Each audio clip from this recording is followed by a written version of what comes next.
Conflict happens in the workplace every day, and conflict is a cornerstone of effective employee relations management.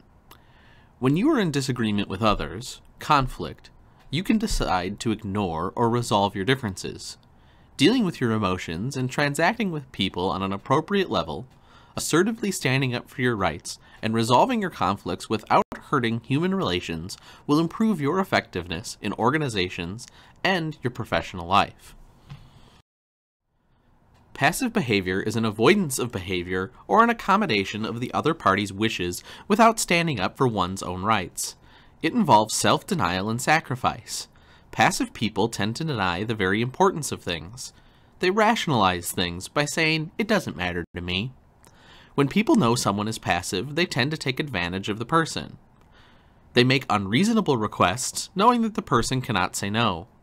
And they refuse to meet the passive person's rare, mild request. When the passive person does not speak, others tend not to listen and tend to interrupt. Aggressive behavior is not the same as assertive. Aggression is abusive mistreatment of others, and is not appropriate behavior. Aggressive people are demanding, tough, rude, and pushy. They insist on getting their way and use force to gain control. They are very competitive, hate to lose to the point of cheating, and tend to violate the rights of others to get what they want.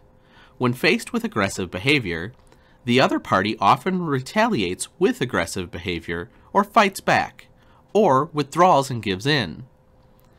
People avoid contact with the aggressive person and prepare themselves for fight when transacting.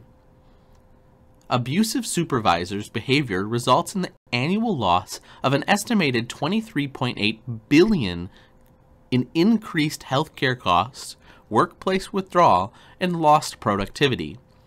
No one should feel as though he or she has to be aggressive to be taken seriously. Assertiveness is more effective. Passive-aggressive behavior is displayed in a number of ways. Let's consider a few. The person uses both type of behavior sporadically. For example, a manager might be very aggressive with subordinates, yet passive with supervisors. Or, the person may be passive one day, or one moment, and aggressive the next. For example, an employee may agree to do something, and then leave by slamming the door and yelling at the person in the next room that she or he sees, or sabotage the task. With assertive behavior, an individual expresses feelings and thoughts and asks for things without aggressive behavior. The person stands up for his or her rights without violating the rights of others. People who use assertive behavior tend to have positive self-concept. They are not threatened by others, and they do not let others control their behavior. Assertive people project a positive image of being confident, friendly, and honest. Assertive behavior is generally the most effective method of getting what you want while not taking advantage of others. Being assertive can create a win-win situation. Assertive behavior is different from aggressive behavior, and the terms are not interchangeable. But remember, there are times when passive and aggressive behavior are appropriate. When a person who is talking is interrupted, he or she can behave in one of three ways. First, passively, the person can say or do nothing. Second, aggressively, the person can say, "I'm talking, mind your manners and wait your turn," in a loud voice, pointing to the interrupter. Or third, assertively, the person can say, "Excuse me, I haven't finished making my point yet," with a smile but firm, friendly face. In human relations, a conflict exists when two or more parties are in disagreement. Do you agree with everything that people do and say in the workplace? If not, you're probably in conflict, likely every day. Your ability to manage conflict is critical to your success. Let's discuss reasons for conflict and avoiding conflict, as well as the 5 conflict management styles you can use when you find yourself in conflict. All human relations rely on unwritten, implicit expectations called the psychological contract. Often, we are not aware of our expectations until they have not been met. Communication problems or conflicts arise for 3 primary reasons. First, we fail to make our expectations known to other parties. Second, we fail to find out the expectations of other parties.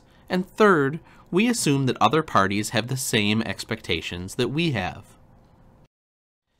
People often think of conflict as fighting and view it as disruptive. Conflict, however, can be beneficial. The question today is not whether conflict is good or bad, but rather how to manage conflict to benefit the organization. A balance of conflict is essential to all organizations. Too little or too much conflict is usually a sign of management's unwillingness or inability to adapt to a changing environment. Challenging present methods and presenting innovative change causes conflict, but can lead to improved performance as conflict affects individual and team creativity, satisfaction, and performance. There are 5 conflict management styles: forcing, avoiding, accommodating, compromising, and collaborating. Let's take a look. The forcing conflict style attempts to resolve the conflict by using aggressive behavior.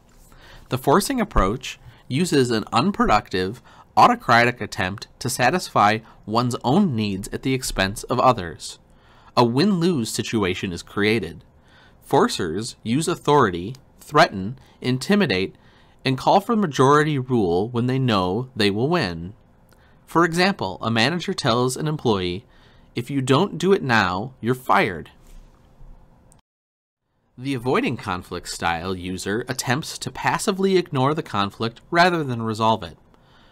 If the user is unassertive and uncooperative and wants to avoid or postpone confrontation, a lose-lose situation is created because the conflict is not resolved. People avoid the conflict by refusing to take a stance, physically leaving it, or escaping the conflict by mentally leaving the conflict. The accommodating conflict style attempts to resolve the conflict by passively giving in to the other party. The accommodating approach is unassertive and cooperative. It attempts to satisfy the other party while neglecting one's own needs. A win-lose situation is created, with the other party being the winner. The compromising conflict style user attempts to resolve conflict through assertive give and take concessions. This approach attempts to meet one's needs for harmonious relationships.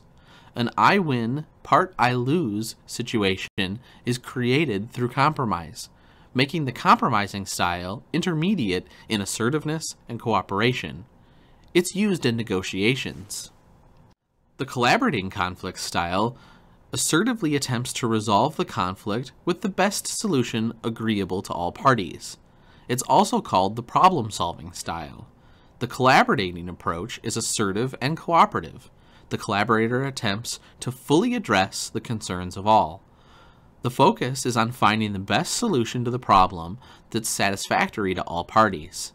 Unlike the forcer, the collaborator is willing to change if a better solution is presented. This is the only style that creates a win-win situation.